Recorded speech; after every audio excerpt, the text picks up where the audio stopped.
Okay. Here we have a model of a rather large leg. Okay, and what we're going to do with this model is go from like anterior to medial to posterior, or excuse me, anterior to lateral to posterior to medial. And a lot of times that's the best way to learn the material. Okay, so if we start on the front here, this long strapping muscle is the sartorius. Okay. Then in this area we have the quadriceps. So here's the rectus femoris. We're on the lateral side, vastus lateralis. We're on the medial side, vastus medialis. And if I actually took this out of the way, we see the vastus intermedius. Now, those muscles that make up the quadriceps, as a group, they all do knee extension. The rectus femoris also does hip flexion because it crosses in front of the hip joint. Okay? Now, if we look in the front of the shin, okay, what we have down here is the tibialis anterior muscle. Nicely named because it's in the front of the tibia. Okay? This tibialis anterior crosses in front of the ankle and ends on the medial side of the foot. So if it crosses in front of the ankle, it's going to do ankle dorsiflexion, and because it goes to the medial side, it's going to pull the sole of the foot inward. So it does ankle dorsiflexion and ankle inversion. Another structure to look at is the patellar tendon, okay, attaching the kneecap down to the tibial tuberosity. Now if I turn this, now I'm looking at the lateral side of the leg. And if I look at the top, I kind of see a structure here and one here. This is called the tensor fascia latae. I call it the Starbucks muscle, or the Day-O muscle, okay? But if we think about the name, tensor, it's going to put tension. Fascia, think of white tissue. And that's what it means, that it's connecting, putting tension on the white fascia. So this is the iliotibial band, often referred to as the IT band. This muscle up here is the gluteus medius. Now when we look at the lower leg from the side, we have a big one here. This is the soleus. And then this one that kind of comes out more posterior, that's actually the gastrocnemius.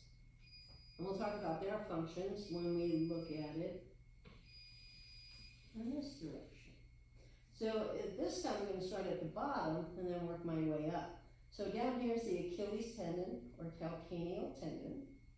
And on each side here, that's that soleus muscle. And then here's the gastrocnemius.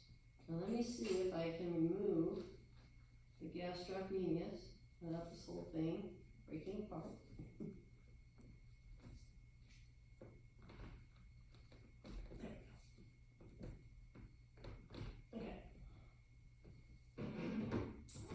So now we can see the soleus a lot better. That's this.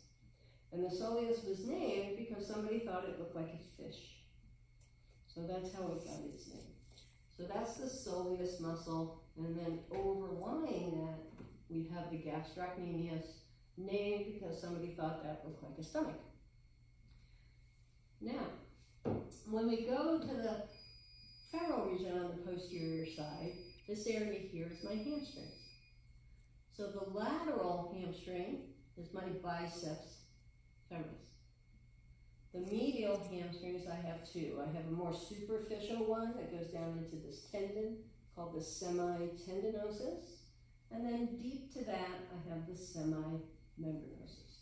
All three of those hamstring muscles do hip extension and knee flexion. Okay. The only exception to that, biceps femoris, is named because it has 2 points of origin. So the second point of origin is actually here. So the short head of the biceps femoris only crosses behind the knee. So it's only going to do knee flexion. And then we see the good old gluteus maximus, okay? And the gluteus maximus is going to do hip extension, hip external rotation, and it helps with hip abduction. And then finally on the lateral side, we don't have much to see, or excuse me, on the medial side, I'm getting confused. On the medial side, the only muscle we really have is this one, to remember, and that's the gracilis. Okay. Now, one of the ways you can figure out where things are, here's our sartorius, here's our gracilis, and back here is our semitendinosus. They all come down and insert on the medial side of the tibia. And one of the ways you can kind of remember what order they are, think about the Sargent group, SGT. Sartorius, and if I backtrack that, middle tendon is the gracilis, posterior tendon is the semitendinosus. So those are the muscles in this large leg muscle. And we're going to move on to the small.